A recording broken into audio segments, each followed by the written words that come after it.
Okay, last time our next guest was here, she was hosting an amazing charity event which helped women in the Congo create new beginnings for themselves. Today, she's here to share some simple principles that will help you achieve your dreams by creating what she calls your own stellar beginning. Here is Fran Zone, and Fran, it's great to have you back with us again. It's a pleasure to be back. Now, before we get into all the new things you're doing, remind our viewers of the Hand Up Congo event that you sponsored when you were here last. Hand Up Congo is a huge success that all of us created. Are you aware that all of us did something together none of us had ever done before? Wow. When have you ever had an online auction? Yeah. When have I sold houses around the world? Yeah. What happened was, and this is what we do so well, we decided to do something for others that's amazing, considered impossible. Using those principles, we can also do it for our own lives. And the point was a hand up as opposed to a hand out. A hand out. Right. This is proof that women with tools can do anything. We started with 2 women in San Francisco with 2 sewing machines. Right. Step 2 was all of us and the auction, and everyone, all of San Francisco embraced it because you did, your show did, and your viewers did. We had viewers giving prizes. Everyone, Chef Philippe, everyone wanted to be part of it. We raised, after costs, over $13,000. We're going to get a new motorboat for the doctor, so it doesn't take 7 days to see anybody. Yeah. It takes a day to see them. We're going to have clean water. They have no plumbing. Wow. And perhaps the best story of all is, on an education level, I think there's some children who, for the first time, they have now school uniforms, which you can see those uniforms they're wearing. Those are the sewing machines. We sent them. Guess what else they're going to have? What? Scholarships for new teachers. We raised enough money to train teachers. There's only 1 teacher.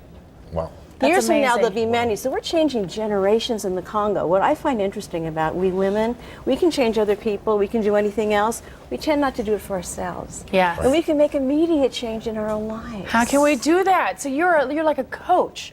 I Tell us am a what you do. coach. You know, I like to think of myself as someone who champions champions. And tell us what you mean by that. Well, You there's a champion in champions. everyone. There's something that we love that's a passion Yeah. that we want to do. But because we're told you can't really do that, it's not a way to make a living, we put it in the back burner, and we start doing things we're not so good at.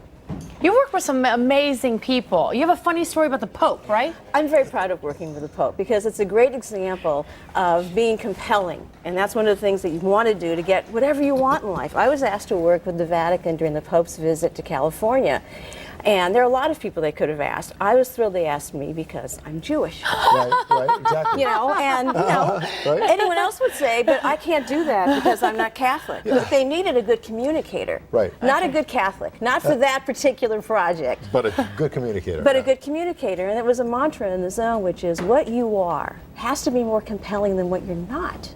Because then what you're not is not relevant. No one ever asked me if I Right. was Catholic. They just said, what do you think we should do about this? Right. That's what you want to do. Yeah. What was a moment in your life that you thought, I need to get into the zone?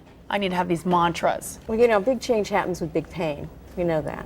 And when I first came to San Francisco, I was recruited. I got a job here. They moved me here. I wound up hating my job because I had an abusive bully boss. And a lot of us have bully bosses. And I wound up not being able to sleep on Sunday nights. Palpitations, and it happens to a lot of us. Called the doctor and he said, I have a solution. I'll give you tranquilizers. So instead of changing the problem, you change the symptom, Yeah. which is not Yeah, the right not the thing right to thing. do. Right. My father called me, and some of us have great dads. I have a great dad. I've met your dad. Yes, Yeah. you met my dad. Yeah. He used to write for Bob Hope, so he's great. He's very funny. All right, so every lesson has a parumpum in it.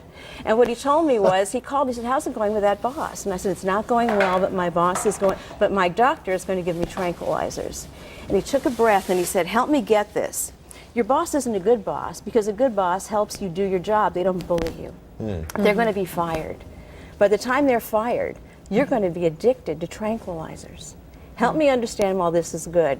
You have those moments where you feel your head spinning around? Yep. Yeah. And I thought, why is this good? I don't do stupid. I'm going to find a way to be able to sleep and be able to expose my boss. And what I did was I saved evidence of emails and other things. He got fired, I got his job. Wow. But what I Go, girl. decided, and what the good news for women is, any Yeah. other dad would have said, he's your boss, he's smarter than you, he's better than you.